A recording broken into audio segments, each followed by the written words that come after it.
MK Teens and Learners Command iqoqa izingane zabo bonke labantu.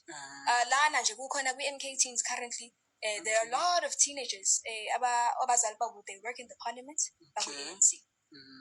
But like they are being decolonized in the MK Teens. So that's how we are basically uniting. We are now uniting the future generation. We are uniting the future because honestly speaking, no more. Okay, so do you teach them? Do you teach them MK is the way, or do you indoctrinate them?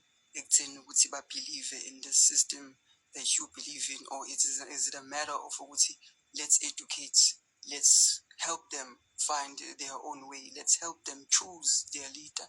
Because there's a difference. There is a huge difference now. Okay, so like basically in the MK Teens, it's like a matter of decolonizing. I feel like once also decolonized, you can of course choose.